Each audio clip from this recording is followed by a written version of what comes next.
Tonight, the search for a missing Bay Roberts man ends in heartbreak. That story and... This agreement is the first of its kind and a signature moment for green hydrogen development in Canada. Ottawa is giving big money to a company with mega project plans for Newfoundland, but that project doesn't have environmental approval yet. It's the final day of the summit on the future of Labrador West, and tonight we're going to hear from the two mayors of the towns here, as well as the area's MHA. I'm live in Wabash. I'll have all that and more coming up. For about 38 years, Coach Jean Blackie has been guiding curlers out of the hack and into a love of the sport. They're all trying hard, and they'll try harder and do better if you make them feel better. We'll tell you about her latest competition here at the Newfoundland and Labrador Winter Games. That's coming up on Here and Now. This is CBC Here and Now.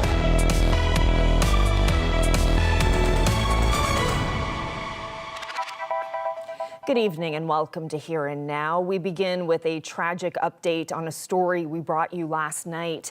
Search and rescue divers have found the remains of missing Bay Roberts man Mike O'Driscoll.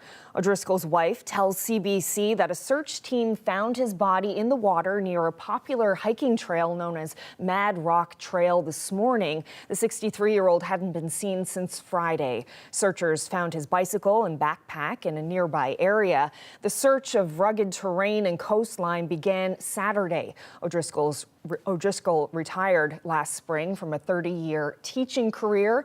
He was known as an avid cyclist and outdoorsman. Well, Ottawa is lending $128 million to the proponents of multi-billion-dollar Western Newfoundland renewable energy project. World Energy GH2 plans to use hundreds of wind turbines to create hydrogen to export worldwide. Here now's Mark Quinn has the details. We are going to give workers and businesses a head start on hydrogen. The province's federal cabinet minister says Canada is in a race to become a world leader in renewable energy production. Seamus O'Regan says the $128 million federal loan announced today aims to help push the World Energy GH2 project closer to development. Wind and hydrogen present a very real opportunity for us because the world is looking for renewable energy. That is a fact, and the markets are going that way, and the money is going that way. The energy transition is happening. It is happening. Right now, in my province, companies are deciding where to invest, where to build. Lord knows Newfoundland and Labrador has the wind. The company wants to build more than 300 wind turbines in the Port-au-Port Peninsula and in the Codroy Valley, and a hydrogen ammonia plant in Stephenville. Company leaders said today's announcement brings those things a step closer to happening. This support with our development expenses is huge. It allows us to keep pace, maybe even be ahead of the U.S. at present. In October, World Energy submitted additional information to the province for environmental assessment. The minister responsible is expected to make a decision by April 9th. The chief of the Benoit Cove Mi'kmaq Band on the island's west coast hopes this project will be the beginning of an economic boom. The region needs a big project. It needs something to be the boost, to be the catalyst for a rebuilding of our economy, and that's what I see here. The company says the project's first phase will create about 2,200 direct construction jobs, 400 operations jobs, and many more indirect jobs. The first phase of the project is expected to cost more than $5 billion. World Energy GH2 confirmed today that it's still aiming to produce hydrogen by the end of 2025. Mark Quinn, CBC News, St. John's. Well, industry players and politicians are packing up today following the Future of Lab West Summit. The three-day event was full of speeches, presentations, and roundtables, and now it's up to community leaders to turn all that talk into action.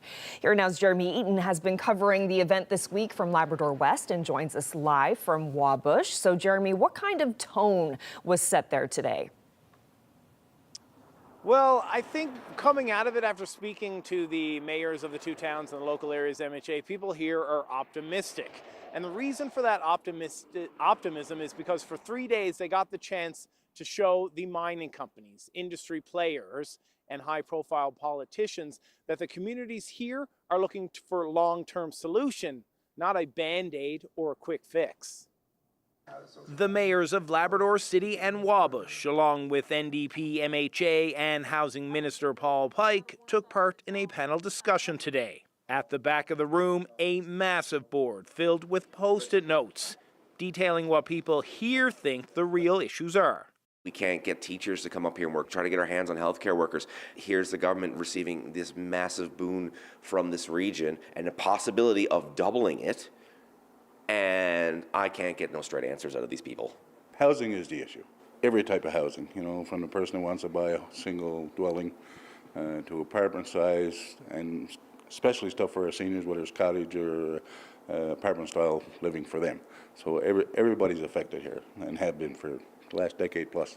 The Premier, a long list of CEOs and executives are now on their way out of town. But the problems in Labrador West won't be as easy to get rid of. Labrador West is great. Labrador City, Wabush, we are great, and we've come up through. But over the years, from an advocacy perspective, we get going and then there's a mining cyclical cycle. We got to not be afraid to take risk in Labrador West. I said it before, people keep saying we're a mining town. We need to change that mentality. We're not a mining town, we're a town with a mine. And how do we get there? If mining plans go ahead in the next few years, Labrador West becomes a train full of money for the province.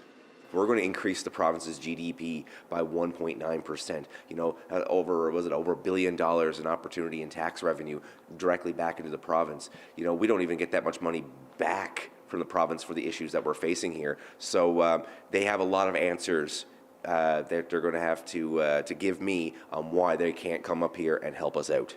Now, both towns want more back from what they've given the province over the years. I want a piece of the pie now. We pay for the pie, we're sick of the crumbs, start giving us some investment back into our communities to grow our towns, to benefit the province, because that's ultimately what happens. People have been listening, but now the work to fix things begins. I really hope this summit is driving home that message that it's not one person's problem or a government problem or a community problem. It's all of our problem to solve together. We're hoping that as a government we'll see a lot more development in the Labrador area. The town's two mayors and the local MHA plan on holding government to those comments. We have to be bigger advocates and fight for Labrador. Again, I just said in there, a little more in Labrador. That was a cost thing that was joked about for many years. A little more in Labrador comes out of here, so we need a little more in Labrador brought back here. We just want to be treated with dignity and respect, have the same services that everybody else in this province enjoys. We just want to be treated like that. We're not a small little outpost. We're over 10,000 people. We're not going anywhere. You know, Wabush mine shut down, and people say, oh, the end of the town. Well, guess what? Wabush is still here, and if that ever shuts down again, we're still going to continue to be here. And the government got to buy into this. So it's clear when you listen to the two mayors and the MHA, the amount of passion that they have for living in this place. And those are just three voices. You talk to anybody around town, the passion to fix these problems is the same. So it's not just three voices, it's thousands. And they're feeling a lot of optimism because they were heard over the last 3 days. And now they're going to want solutions. So now that they've been heard and people are listening to what they're saying, they're not going to stop anytime soon, nor do I expect them or anybody here expect them to quiet down at all. Reporting live for Here and Now, I'm Jeremy Eaton in Wabush. Well, there hasn't been a military low-level flight training program in Labrador for nearly 20 years, but that could soon change. Fighter jets may once again be flying over the Big Land, a move that could prove to be controversial. Here Now's Rob Antle reports. This used to be a common sight and sound in central Labrador. Fighter jets like this one doing low-level training out of 5-Wing Goose Bay.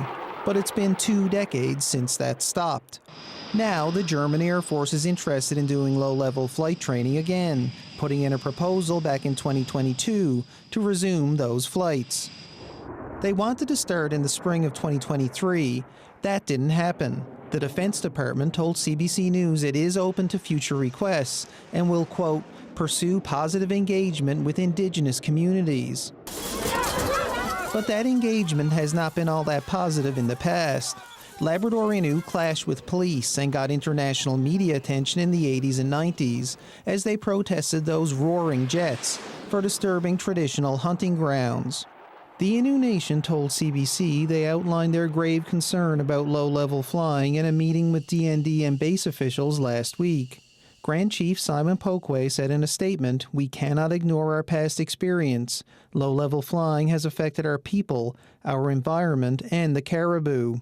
The Innu Nation says it will consult with the communities of Shashi and Natwashish when more information is available, and their position will be based on the direction of those communities. Meanwhile, Quebec Innu wrote the Defence Minister in December to unanimously reject having those military flights resume, saying they would endanger the caribou population, and doing that would alter the identity of the Innu people. The province supports that German request to return to 5-wing for low-level flight training. Last September, the Premier wrote Canada's Defence Minister to say, "My government stands ready and willing to host the German Air Force."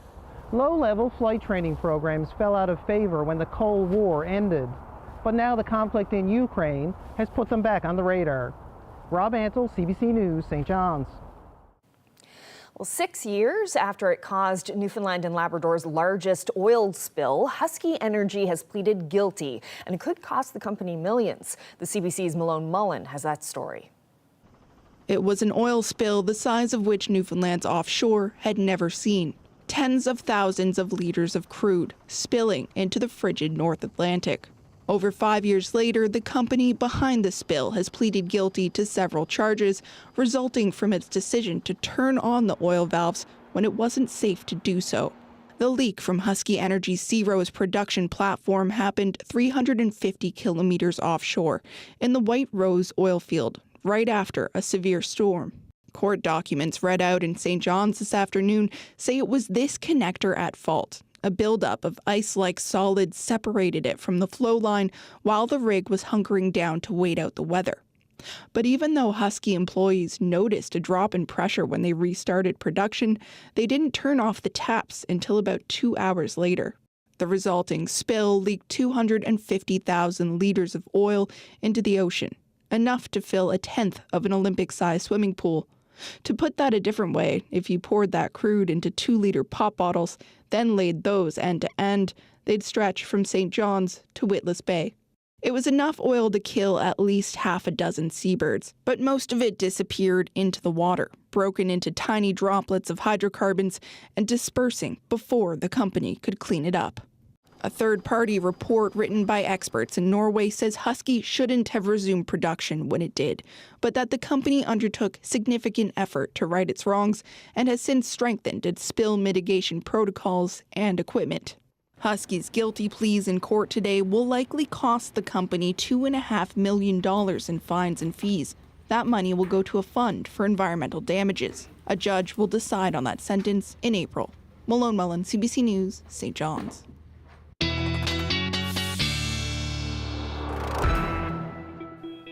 Well, it certainly felt like spring out there today. We've got a number of records broken this afternoon. 10.7 degrees in Engleigh means you broke the record from 2000. Otherwise, looks like 2009 was a warm year as well. We broke those records with many areas seeing plus 9, anywhere from 8 to 9 degrees this afternoon. So we've certainly got a lot of warmth out there. This area of low pressure is quite large with that warm front. So that's where we're seeing that southerly flow in behind that. A sharp cold front, though, is dropping those temperatures, already seeing a significant drop in temperatures for areas in Ontario. And if I zoom out even more, you can see just how long this cold front is extending into the southern areas of the U.S. So we're going to see these mild temperatures for a little while longer. If you can see in behind that, we've got temperatures around 11 to 13, even 16 degrees in Ottawa at the moment.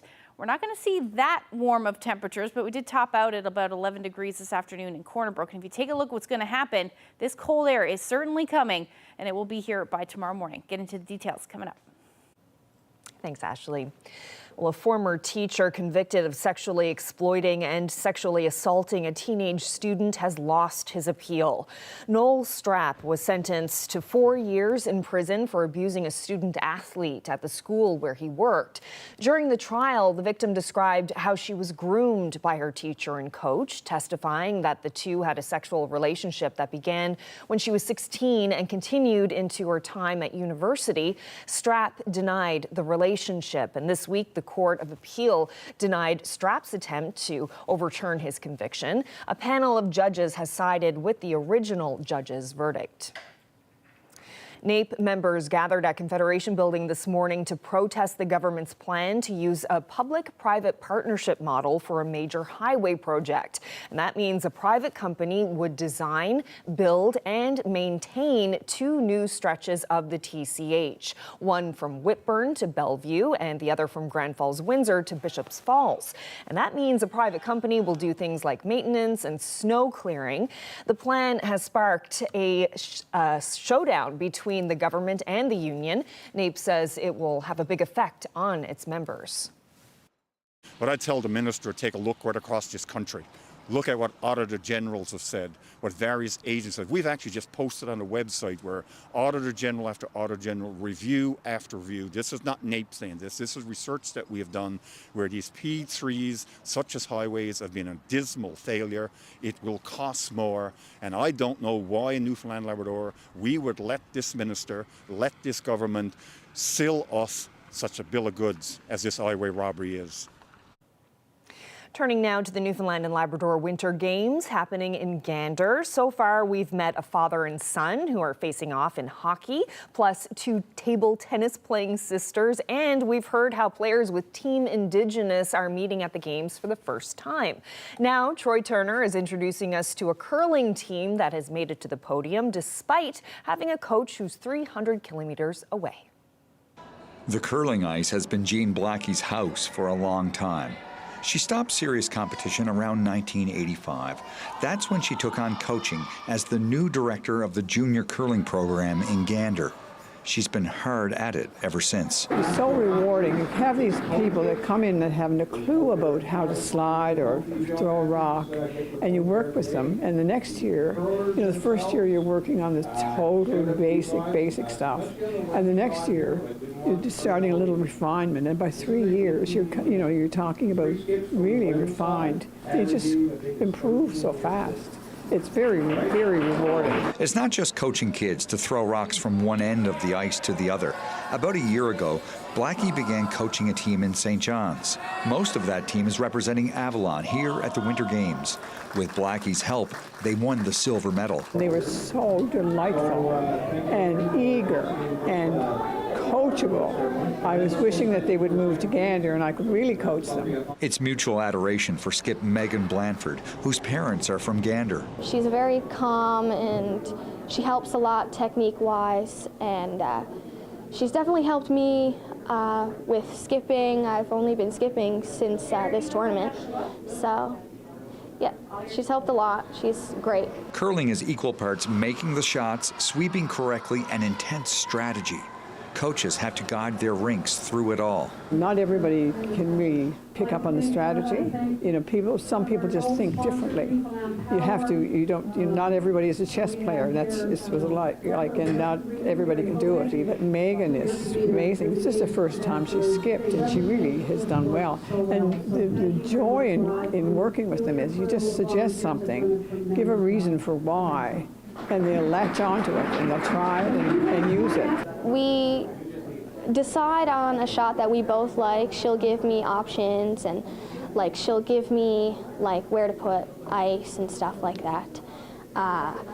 It's mainly she'll give ways to score rather than just hitting things out, kind of freezing and tapping back and stuff. She motivates us during the games, and she reminds us that we're good curlers, and she helps us prove to ourselves that we are good curlers, and she's also just very intuitive, and she gives very good input during the game.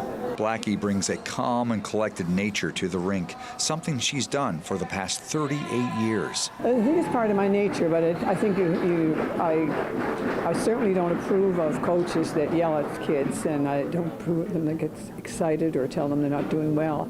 I mean, how can you expect somebody to do better if you're not making them feel better about themselves? And I tell that all, they have to do that with each other too, my teams. You can't blame somebody for something. Nobody's trying to miss. They're all trying hard, and they'll try harder and do better if you make them feel better. And that's true of life, really. So what's next for Coach Blackie? Retire? Well, next season is a few months down the road, and if you ask the team, Coach Blackie is their coach, and they will want her back in the house with them next season. Troy Turner, CBC News, Gander. We didn't really want to race each other because we're all friends, and we're on a team together. Well, talk about a strong finish. Meet the cross-country skiers who committed to crossing the finish line as a true team. Well, spring certainly in the air, but let me tell you, winter is not far behind it. We're going to see some rain change to snow for most of us. We'll get into all the details coming up.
This weather update is brought to you by the Healthcare Foundation Home Lottery. The bonus prize deadline is midnight, Friday, April 12th. Order tickets now at hcfhomelottery.ca.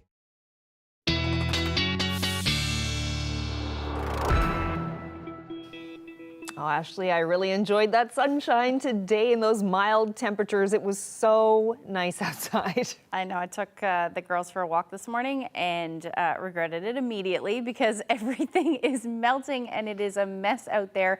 But yes, it's certainly nice as far as temperatures are concerned. We've got daytime highs anywhere from 8 to 11 degrees for most of the island. A little cooler though in onshore winds for Port aux Basques, Burgeo at about 5 degrees today, but many areas seeing those double digits. And like I showed you earlier, we saw a lot of records broken today as well. Corner Brook, you topped out 11 degrees.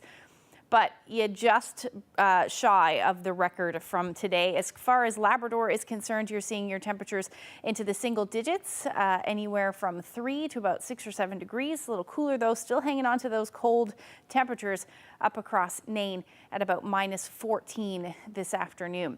So the reason for this is where this area of low pressure is and this warm front.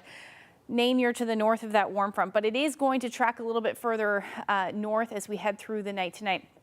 We do have lots of showers happening as well, particularly the west coast of the island, few making its way across the eastern portion of the island today. But we do have some more shower activity expected in Lab West as we head through tonight. And the Future Tracker doing a pretty good job showing that as we get through the overnight period. Some heavier rain moving in, or some steadier showers, I should say, moving in tonight for the west coast, southeastern portions of Labrador as well. And we will eventually see that in Lab City as we get towards the early morning hours, just on the cusp of that cold air as that cold front moves through. So tonight, all of us, for the most part, are going to be sitting above zero again, except for Nain, unfortunately, where you will sit around -7 tonight with the chance of some flurries. It is going to be a gusty night tonight, especially for those of you on the west coast of the island. Your winds out of the south, anywhere from 60 to 80 kilometers per hour. We've got some gusty winds as well in western areas, well, really all across Labrador, with those winds gusting around 60 kilometers per hour tonight. So there is a wind warning in place for Corner Brook through to pretty much the Port aux Basques area, well, Wreck House area anyway. Winds going to be upwards of 110 to as much as 140 kilometers per hour in the Wreck House area through tomorrow. And then we're talking about the flash freeze potential pretty much all across Labrador, and that will start as we head into tomorrow. What is the temperature drop? I just wanted to give you an idea of what's going to happen. So through the overnight in Wabush, very dramatic temperature drop. You're going to be hovering around 6, 7 degrees. By the time you get into 8 o'clock tomorrow morning, you'll be hovering around 0.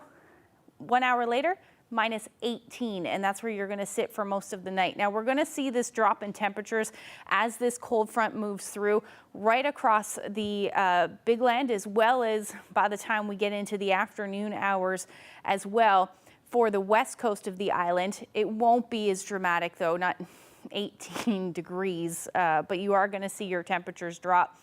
For the west coast, you'll see rain to start the day, which may be a little heavy at times on the south coast of the island, and that will change over to snow. But the thing is, the snow isn't going to last very long, so you only pick up a couple of centimeters, but it might be heavy at times. But that front going to work its way further east as we head through the day. So central, by the time you get into the supper hour, you'll start to see that drop in temperatures, and eventually across the Avalon, we will see that through the overnight and into early Friday morning. Now, as far as temperatures, like I said, are concerned, daytime highs for most of us through the day are actually going to be quite nice, anywhere from 6 to 9 degrees. Again, breezy conditions with southerly winds gusting anywhere from 50 to 60 kilometers per hour for the eastern half of the island. Again, the west coast, though, you are looking at those gusts 80 to 100 kilometers per hour, especially in those areas prone to southerlies. And then for Labrador, you are going to see daytime highs again between 7 and 9 degrees through the day. There's that big drop I was talking about. Winds going to stay brisk, though, right through the day with westerly winds gusting anywhere from 50 to 70 kilometers per hour. That is a perfect wind shift to indicate that cold front. And like I said, it's going to be fairly windy for the next couple of days, and I'll get into those details in the long-range forecast. Thanks, Ashley. Returning now to the Winter Games in Gander, we have the story of a photo finish that's the picture of sportsmanship. It happened during a cross-country ski event when the three front runners decided to go over the finish line together. The CBC's Sherry Wheeler was there. Have a look.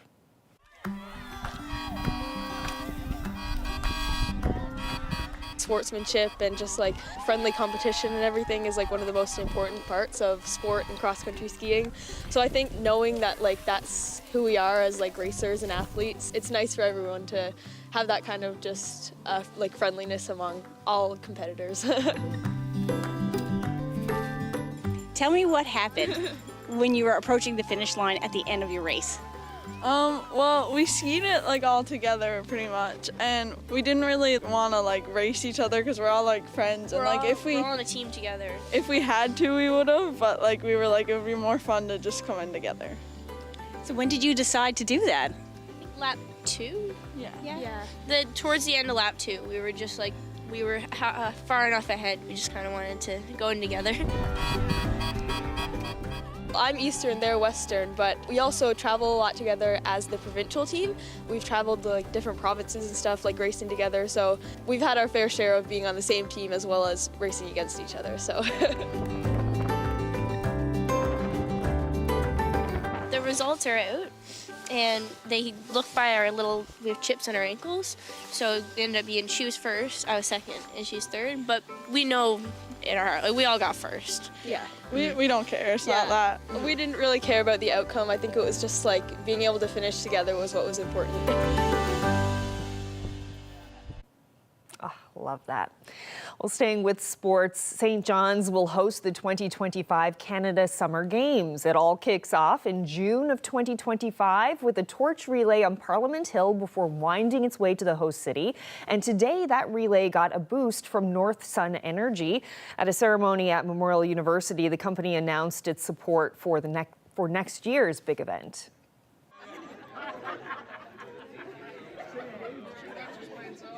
The Orange Store 2025 Canada Games Torch Relay stands as a beacon of unity, symbolizing the spirit of our great nation as it travels across the diverse communities of our province.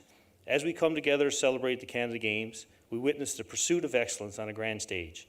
It is in this pursuit that we find common ground, transcending barriers of age, gender, and culture. At North Sun Energy, we recognize the importance of investing in initiatives that not only inspire but also have lasting legacy for generations to come. Through the trials and triumphs of athletic competition, young athletes learn to push beyond their limits, overcome obstacles, and believe in their abilities. The confidence extends far beyond the playing field, the swimming pool, or the track. It shapes their outlook on life and prepares them to tackle challenges with resilience and determination. We had a young man pass away just feet away from our doorstep, so that kind of clicked in right away. We thought, okay, we need to do something about this. A downtown pub is serving up more than drinks and live music. It's also a distribution site for free naloxone kits. We head to the Embassy Bar coming up.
The Newfoundland Embassy is now the first bar in the province to distribute naloxone kits. Last night, we told you that kits are now available at 130 locations across the province, including at the St. John's Pub. The bar's owner says the uptick in drug use hits close to home. Tonight at 7 o'clock, we had social workers, Jane and Megan, come in and do a training session for naloxone kits. And we're really proud to say that we're the very first bar and restaurant in Newfoundland and Labrador to become a naloxone pickup site. I think it's really important for our community. Obviously, there's an epidemic going on right now with drugs, and there always has been a problem with drugs, but recently we're seeing a lot of overdoses in the city, which is scary. Last year, we had a young man pass away just feet away from our doorstep. So that kind of clicked in right away. We thought, okay, we need to do something about this, and here we are now. So our basic training, what we go over first is harm reduction, because naloxone is a harm reduction approach. So we just did a little bit about the understandings of harm reduction. Then we go over how somebody would experience an overdose. So just a little bit of information about how an overdose occurs, different situations where an individual may experience an overdose. Then looking at how to recognize an overdose, so what that may look like, and then how someone could respond to an overdose. So kind of going at what an overdose looked like, how to recognize it, and then how to respond. And then we did interactive training so that everybody got an opportunity to try out the kits and see what it would look like and how it would feel to administer naloxone. You just don't want to waste time. So you go right down, straight down, and then you aggressively hit it. Yeah, so we started the summer. So around George Street Festival, we did see a spike in overdoses around that time. So we engaged with some folks with the security, the main security for George Street Festival. And we gave out probably 60 kits at that point, and they were used over the duration of the George Street Festival.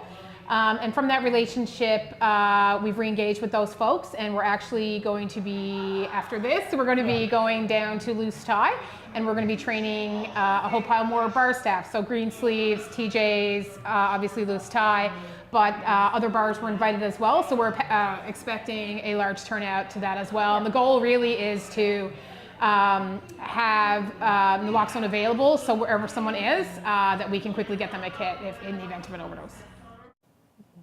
Returning now to one of our top stories, a big boost from Ottawa today to a company looking to develop a massive hydrogen to ammonia operation on Newfoundland's west coast. Ottawa is lending $128 million to World Energy GH2. It wants to build hundreds of wind turbines on the Port-au-Port Peninsula and in the Codroy Valley.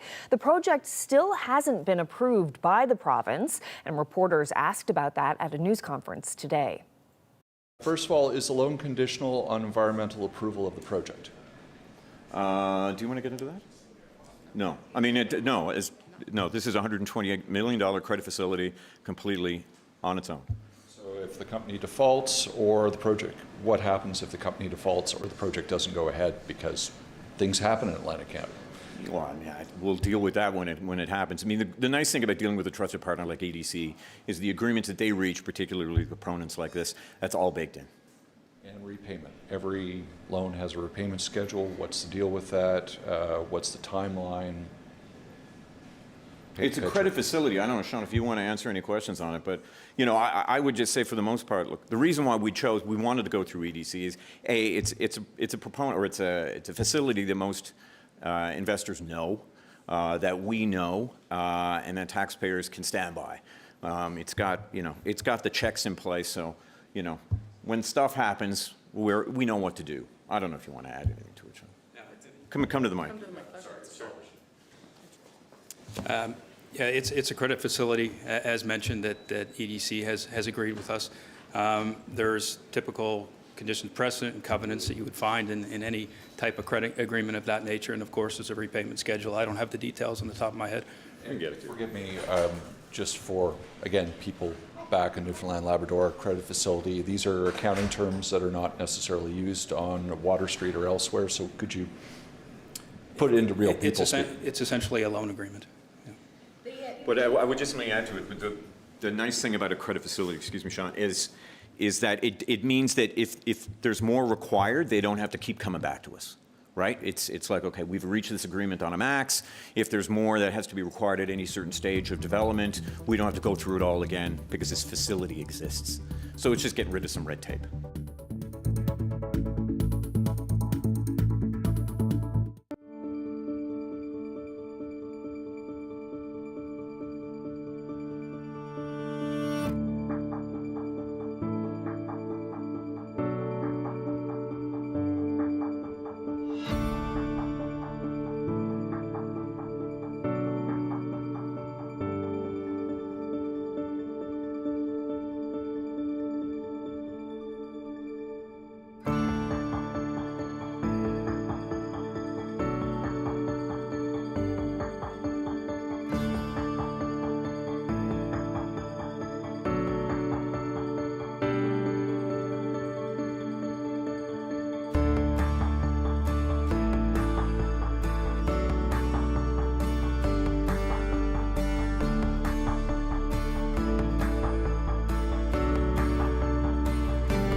Well, they say kids can be tough critics, and some kids take story time very seriously.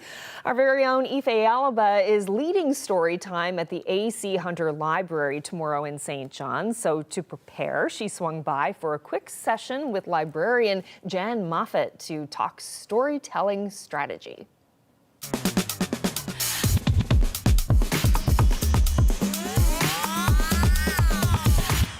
So, hi, I'm Jan. Hi, Jan. So I'm going to teach you a little bit about how we do story time at the library so that you can do it with me. Perfect. So I have a few books to choose from. Did you want to choose one of them?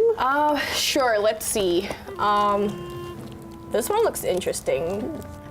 All right, so when you're reading to kids, you're going to hold it up next to you like this. Do you want me to hold it and show you? Yes. All right, so you're going to kind of read out to them, but you look and you read, and then you read it aloud to the children.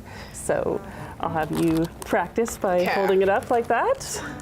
All right. You want to read the first page? Song is... Okay. But then how do you look and read? Okay, there we go. Yeah.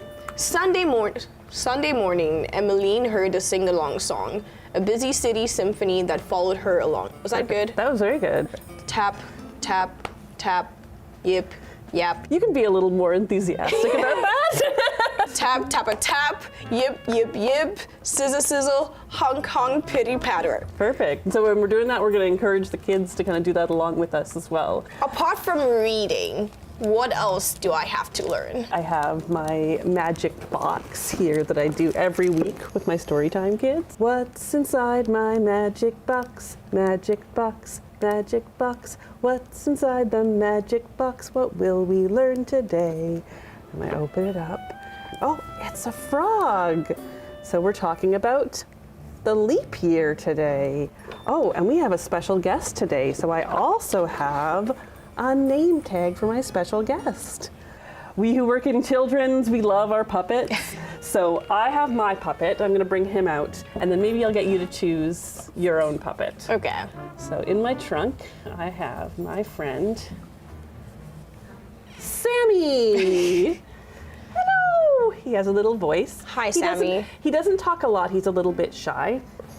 So he's my favorite, and he lives with me. But I have a few other puppets in my trunk here. Do you want to choose one for yourself? Sure. What about a turtle? If anyone knows me, everyone knows that my favorite animal is the turtle. All right, so I we have love found a your good puppet. turtle. You can put your hand in there. This is Timmy Turtle. He doesn't have a voice because he doesn't have a mouth mostly, but often he's shy. So if a puppet doesn't have a voice, he whispers in your ear. Hello, Timmy. How are you today? Oh, you're feeling shy. Would you like to read some stories later? Yeah. He says he wants to set up playtime. That sounds great. I'd love to do that. After, maybe we can both go in the trunk again. All right.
Well, we have some happy news to share. The first Newfoundland pony of the year has been born in Bunyan's Cove.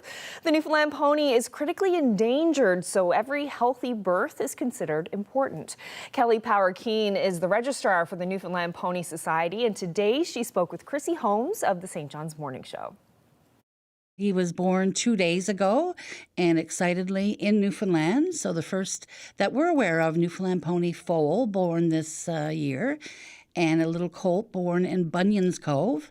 The owners are Chris and Danielle Hobbs, who are new breeders of the Newfoundland pony in Newfoundland. So very, very exciting. And what's his name? His name is Raya's Shag Island, a.k.a. Shaggy. And he and Mom are doing wonderful. And what about Dad? Well, now, Dad is a little bit of a mystery. Oh. I guess Mama had 2 boyfriends last summer, so we're not really sure who Dad is. So that's where the registrar comes in. We collect the DNA from the baby, which is very easy. It's just either mane or tail hair, so no invasive methods done, as in blood or anything like that. We send our DNA off to the lab in Guelph, Ontario.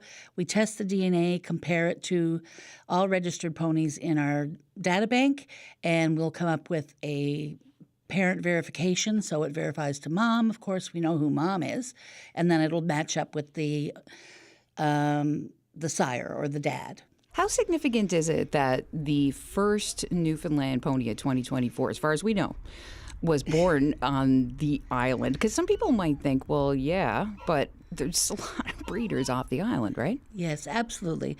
It's exciting because it is our heritage breed. We do have many excellent breeders across Canada and in the United States.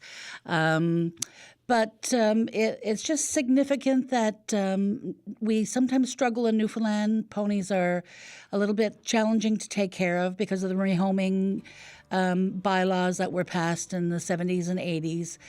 We don't have a lot of land. We don't have access to our own hay. So caring for ponies can be quite expensive. So logically, sometimes difficult in Newfoundland to take care of them. So our population of new babies in Newfoundland seems to be growing. We've got a lot of increased interest. The Hobbses are an example, who are new breeders on the block. On the West Coast, we've got some young people getting really involved with breeding. So it's just really exciting that we have the first foal actually on Newfoundland. How are we doing in terms of population numbers? I mean, can you give us a comparison? I mean, last year, I know, was a good year, right? Last year was a booming year. We had last count in the 40s, which is phenomenal for our new babies. Previous year was usually in the 20s the last several years. So it's exciting this time of year to start watching social media, seeing where the ponies are born, any surprises, and then we start doing our tally. We'll tally up at the end of the year and see how we did. Similar to some provinces, our birth rate often was lower than our death rate. But last year was significant, and we're hoping this year will also be a good year for the Newfoundland pony.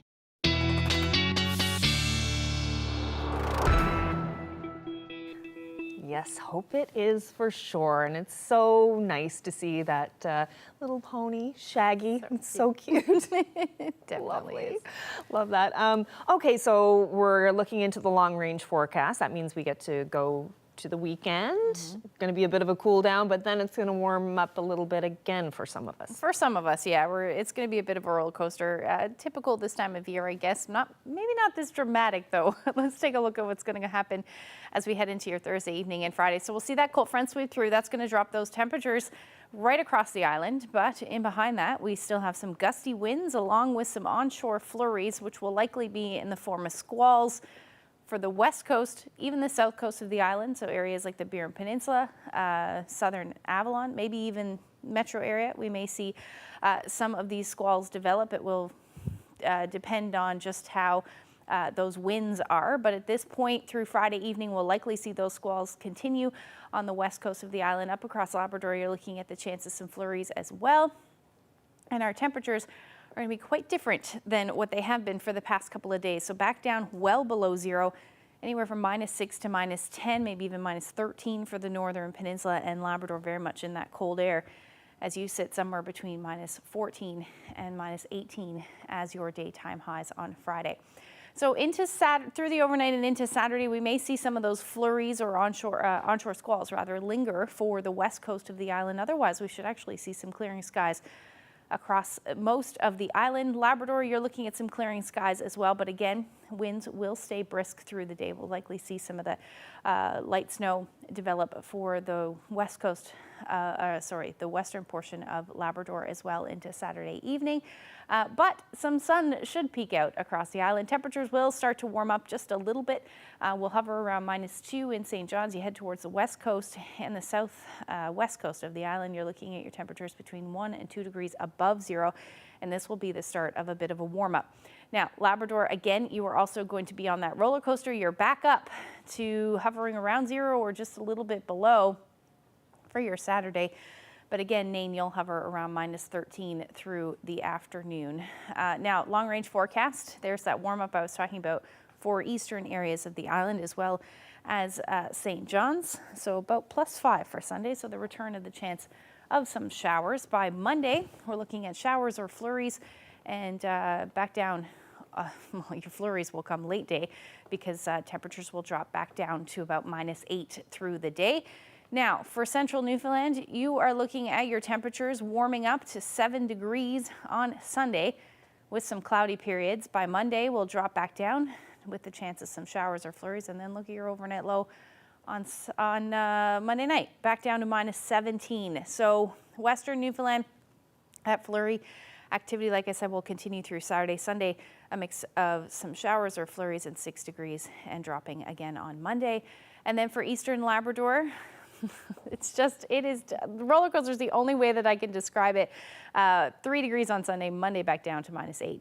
We won't see that dramatic drop in temperatures or dramatic swing in temperatures for western Labrador, but you're still back down to -10 for your Monday.